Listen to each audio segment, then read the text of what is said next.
One, give.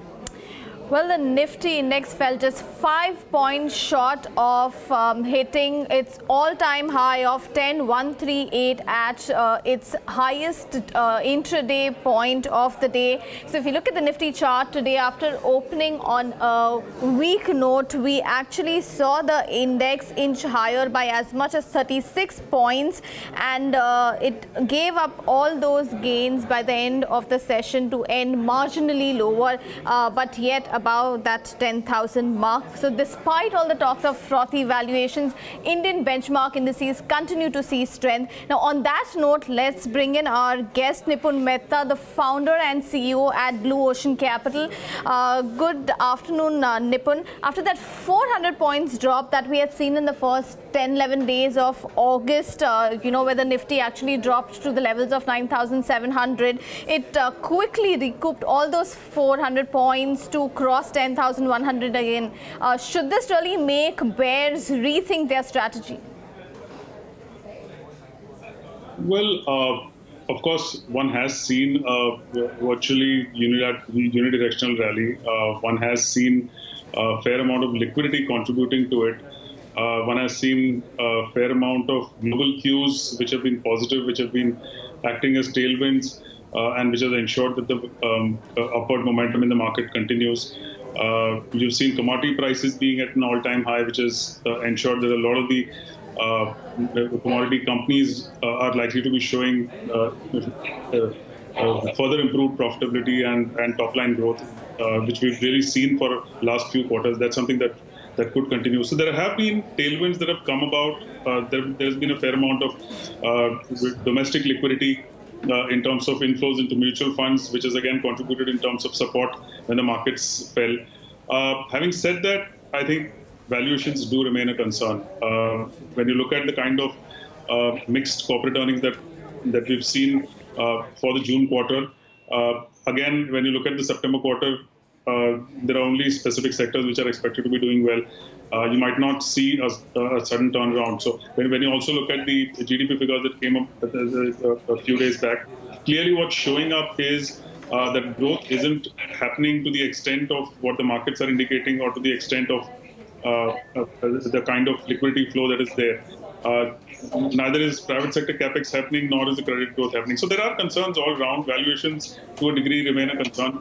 So I won't entirely say that it's totally in favor of the bulls and not in favor of the bears. You just could see a further range-bound movement happening for some more time, for a few more days, till the turnaround, while the momentum will, while the liquidity will ensure that the support is going to be there. So we don't see a significant upside. But the range-bound movement that we have seen is something that could probably narrow down to a 100, 200 point on the Nifty. And you could see that range-bound movement for a few more days. All right, Nipun, but the big story of the day was the sell-off that we saw in oil marketing companies, and that was on the back of reports that the oil minister is likely to meet PSU oil companies today on rising auto fuel. Just some statistics that I want to share now. Since the daily price mechanism came into the picture in the month of June, petrol and diesel prices have risen by anywhere between 7.5% to 8%. In the same period, my colleague points out that Brent crude has surged by about 15%. Now, BPCL shares today slumped as much as 6.5%. You also had Indian Oil Corporation and HPCL, both of which lost over 4%. Nipun, coming back to you, what's your take on the entire oil marketing company space? So, when you look at how the last few quarters, or maybe a couple of years, have panned out for oil marketing companies, clearly the balance sheets are deleveraging, they're becoming cleaner, working capital requirement is getting lowered. You're seeing freer market pricing that's come about.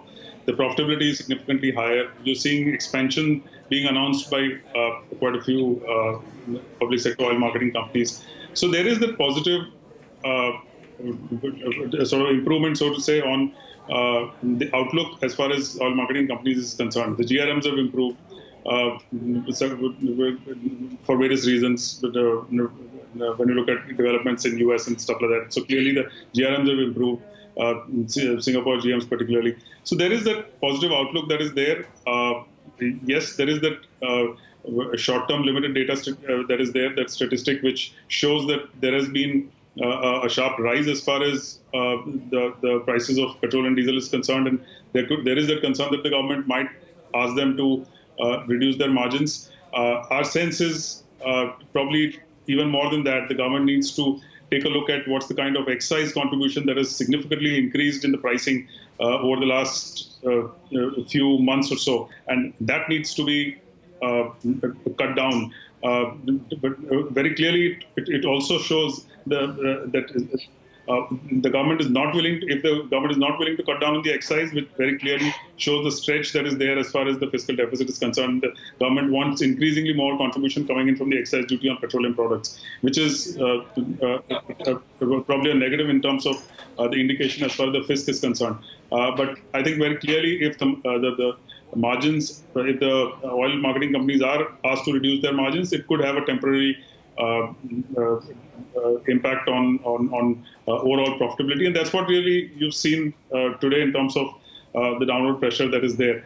Our sense is, in terms of stock pricing, oil marketing companies should continue to be market performers and not market underperformers, even if there is this kind of pressure that happens in terms of lowering of prices or reduction in terms of margins. Our sense is oil marketing companies will continue to show decent profitability.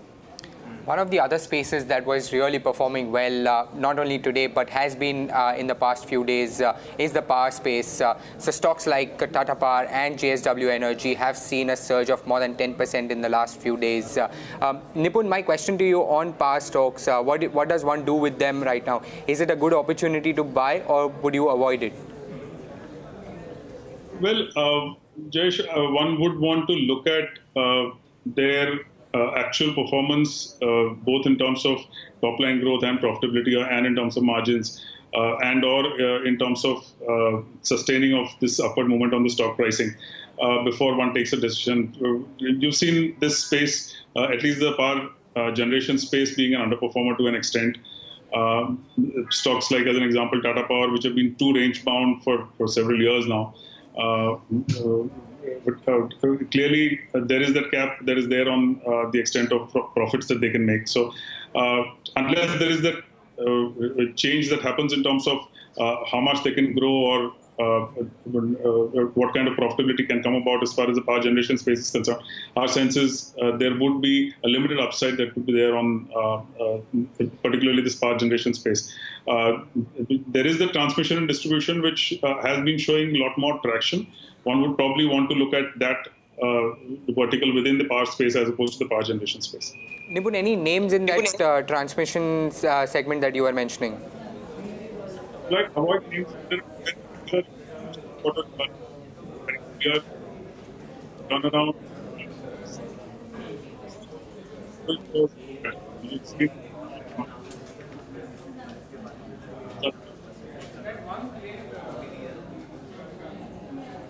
All right, I think we're not getting clarity on what he's saying, but let's, while we get back, while we can reach Nipun again, some of the other stocks that we actually saw moving today were the likes of Sun Pharma, which spiked about 4%, and in fact, with that, we also saw other Nifty Pharma stocks rally. You had Dr. Reddy's, which gained about 2.5%. You had Lupin, even Aurobindo ended with some marginal gains. However, when it comes to the broad markets, the mid-cap and the small-cap indices were, however, seeing sharper cuts to the tune of about 0.8 to 0.9%. Absolutely, Shraddha. So, up until 2 o'clock, it was a relatively better session for the mid-caps and small-caps. But post that OMCs falling, it was like a falling pin. So, everything was falling right, left and center. So, we had the likes of 8K Miles declining 10%, Ruchi Soya down 9.5%. Jubilant Foodworks, there was, we did not get that note, but there was market rumor that there is some, live bugs that were found in the sachets that they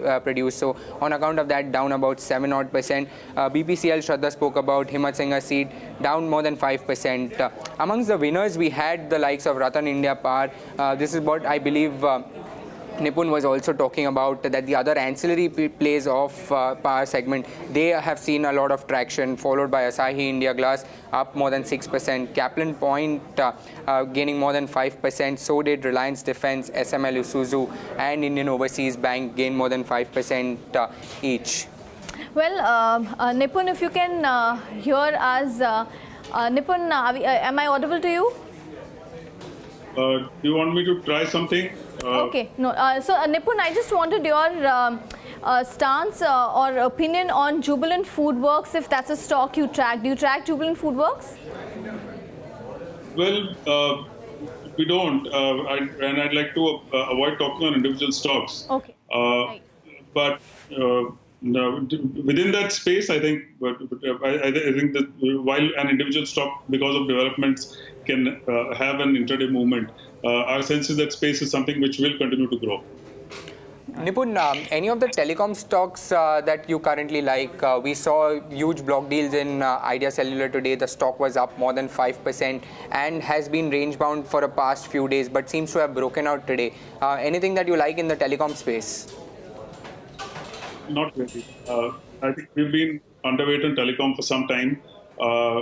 Yes, stocks can move based on developments on consolidation or mergers that are likely to happen on individual corporate development. But our sense is that the pressure on profitability that will continue for some more time will ensure that there will be that underperformance in comparison to the markets virtually across. Yes, there are certain developments that do happen, stuff like divesting the tower business in certain cases, and/or the government announcing on the spectrum as well, or the amount of the kind of money that needs to be invested by the telecom companies for spectrum. But our sense is that given the kind of increased competition that has come about, at least for some more time, you could see the pressure on profitability and margins that could come about. So as far as we are concerned, we are underweight as far as telecom is concerned. All right, thank you so much for joining us with your time, Nipun. Avoid telecom is a recommendation coming from him. And broadly, we did see some negative undertone as far as the performance of the benchmarks is concerned in the last hour of trade. With that, it's a wrap on this edition of Market Wrap. But you can always log on to www.bloomberg.com to get more updates on what's happening in the markets.